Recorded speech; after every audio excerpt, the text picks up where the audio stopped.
सिंधी अदब जी दुनिया में भली कार दोस्तों शामिल कयूं था ख़ूबसूरत शाइर ऐं कहाणीकार अनवर काका जी कहाणी निड़ीअ में अटकियल सिज।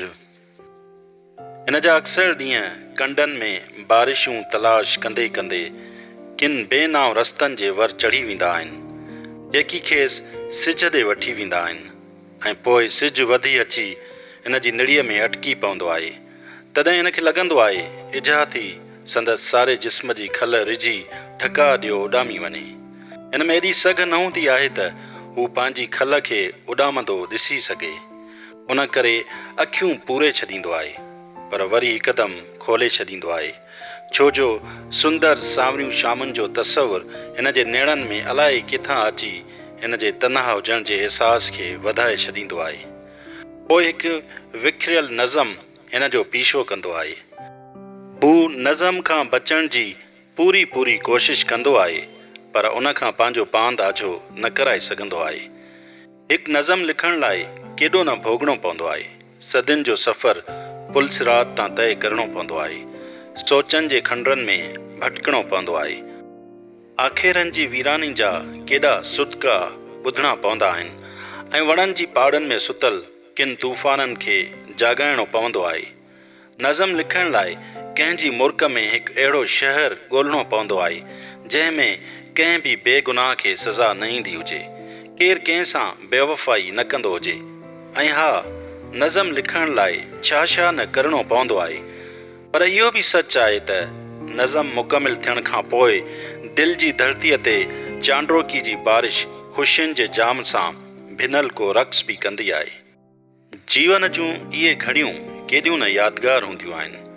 हू रोज़ सुबुह जो बाग़ मां पंहिंजी महबूबा कंवल लाइ गुल पटण वेंदो आहे पर हूअ खां एतिरो त दूर आहे जो उन वटि संदसि सिर्फ़ु ख़्वाब ई पहुची सघनि था।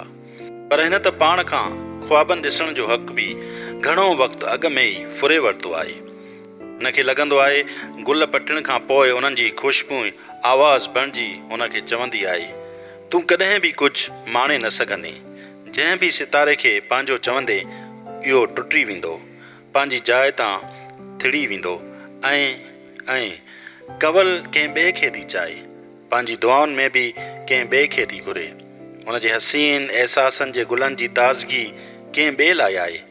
हुन जे साहनि जी सरहाण में बि को ॿियो समायल आहे। हुन जी दिलि कंहिं ॿिए जे नाले ते धड़के थी। हिन जी दिलि जे शहर जी रोशनी को ॿियो आहे।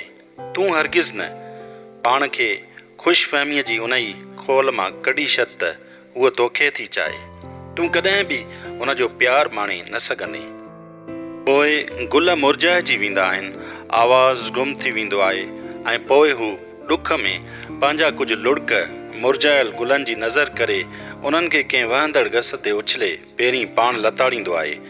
ईअं कंदे संदसि जीव झुरी पवंदो आहे ऐं ॾाढी ज़हनी अज़ियत महसूसु कंदो आहे। पर उन महिल हिन वटि सिर्फ़ु इहो ई हिकु रस्तो हूंदो आहे।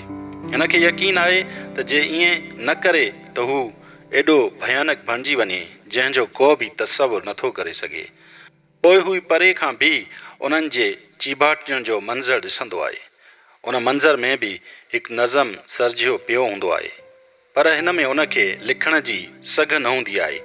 पोइ हू उते पंहिंजा कुझु लुड़क छॾे वणनि जी डिघियुनि कतारनि ॾे हलियो वेंदो आहे पर उते बि कुझु देरि वेही ओचितो बे आवाज़ रड़ियूं कंदो आहे, मूंखे बचायो, मूंखे बचायो। वणनि जी शाम में का तिखी उस रहे थी, इहा मुंहिंजे पूरे वजूद खे साड़े जलाए रही आहे। मूंखे बचायो, मां रख थी वेंदुसि। उन महिल हिन जी अखियुनि में को बि लुड़क न हूंदो आहे त बि चवंदो आहे, मां पंहिंजनि लुड़कनि जे फांसी घाट ते पाण चढ़ंदे चाहींदे बि चढ़णु नथो चाहियां। प्लीज़ मूंखे बचायो। पोइ भली तव्हां मूंखे मारे छॾिजो पर हीअं मरण खां बचायो, मूं ते एहसान करियो। पर हिन जो आवाज़ ॿुधी हवाऊं पंहिंजा रुख मटाए छॾींदियूं आहिनि। पखी आखेरनि मां भड़को ॾेई उॾामी अणॼातल मागनि ॾे हलिया वेंदा आहिनि। नंढड़ो साओ गाहु ज़मीन जे सीने में लिकी वेंदो आहे ऐं दिमाग़ जी रगुनि में ताज़ी छांगियल ॿेर जा ढेंगर अलाए किथां अची मथां किरंदा आहिनि ऐं सिज वरी संदसि निड़ीअ में अची अटकी पवंदो आहे। पोइ हिन जा हथ पाण मुरादा पंहिंजी गिचीअ तरफ़ वधी वेंदा आहिनि, पर उन महिल कंवल जा नेण खेसि बचाए वठंदा आहिनि। उहे नेण जिन हिन खे इत्तिफ़ाक़ी मुलाक़ात में ॾढु ॾियारियो हो त आउं रुॻो तोसां मुहबत थी करियां। उन ॾींहुं बि हिन संदसि वातां इहे लफ़्ज़ ॿुधण थी चाहिया, मां बि तोसां प्यारु करियां थी, पर हूअ कोन खुशी। तॾहिं अलाए छो हिन खे यकीन थी वियो त हूअ मूंसां मुहबत नथी करे ऐं उन ॾुख सबबु ई हू पंहिंजे दोस्तनि ॾांहुं शहर हलियो वियो। हिन खे जॾहिं न सहण जोगा ॾुख मिलंदा आहिनि त हू सदाईं पंहिंजनि दोस्तनि ॾे ई हलियो वेंदो आहे। ॿिए ॾींहुं अकेलो ई अकेलो रस्तनि ते आवारगी कंदे साम्हूं फुटपाथ ते हिकु नौजवान पामिस्ट ॾिसी उन ॾांहुं शिकजी हलियो वियो। बिना कंहिं इरादे जे नौजवान पामिस्ट ॾाढो ख़ूबसूरत हो, पर इहो बि खेसि पाण वांगुरु ई उदास पिए लॻो। शायदि तॾहिं ई शिकजी उन ॾे हलियो वियो। तूं छा थो पुछणु चाहीं? उन पामिस्ट हथु ॾिसी उदासाईअ मां पुछो। मूंखे छा मरणु घुरिजे?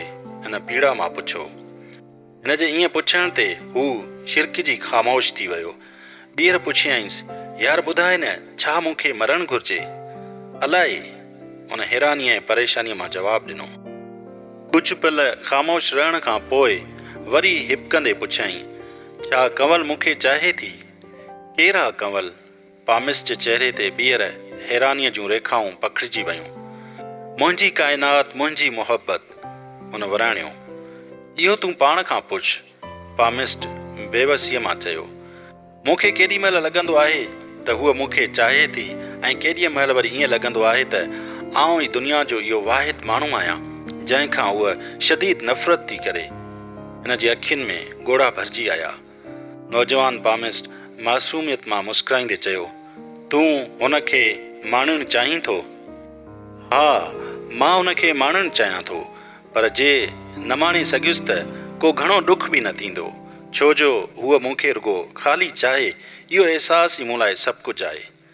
तूं सही पियो चईं, हूअ रुॻो तोखे चाहे, नौजवान पामिस्ट आहिस्ते चपनि में बुणकंदे चयो ऐं सदियुनि जी का वीरानी हुन जे चहिरे ते छांइजी वई। छा पिया चयो? हिन थोरी तजस्सुस मां पुछो। कुझु बि त न, हिन इहे लफ़्ज़ ईअं चया ॼण खेसि पंहिंजी कंहिं ग़लतीअ जो अहसासु थियो हुजे। पर यार, भला इहो त ॿुधाए, कंवल मूंखे चाहे थी? मुंहिंजे हथ में ख़ुशकिस्मती जी अहिड़ी का लकीर आहे? बेचैनीअ ऐं पीड़ा मां ॼण अंदर जी उन्हाइनि मां आवाज़ उभरियुसि। मूंखे ख़बर नाहे, नौजवान पामिस्ट बेवसीअ मां चयो। हिन दिलि में चयो, हीउ कहिड़ो पामिस्ट आहे, खेसि का ख़बर ई नथी पवे। ऐं हिन पोइ कुझु चवणु चाहियो, पर उन खां अॻु ई उन पामिस्ट साम्हूं पयल फालनि वारा लिफ़ाफ़ा दीवानगीअ जे आलम में परे परे उछलणु लॻो। इहो ॾिसी हिन वाइड़ो थी चयुसि, हीउ छा थो करीं? यार, हीउ सभु ठगीअ जो ठाह अथई, बुखे पेट खे भरण जा सांग अथई। हक़ीक़त त इहा आहे, मां बि उन ई तकलीफ़ मां गुज़री रहियो आहियां जंहिं मां तूं गुज़री रहियो आहीं। हाणे हीअ कहाणी ख़तमु थियणु घुरिजे। पामिस्ट सॾाइण जो मूंखे को हक़ नाहे। पोइ हू पिंजरे में क़ैद थियल तोते खे कढी उॾारे हुन ॾे वधी आयो ऐं हुनखे कुलनि खां झलींदे चयईं, हे मुंहिंजा अजनबी दोस्त, पंहिंजी कहाणी बिल्कुलु साॻी अथई। छा तूं मूंखे ॿुधाए सघीं थो त मुंहिंजी सफ़िया मूंखे चाहे थी? ऐं पोइ हिन शिदत सां महसूसु कयो त हुन जी निड़ीअ में बि मूं जियां सिज अटकी पियो आहे।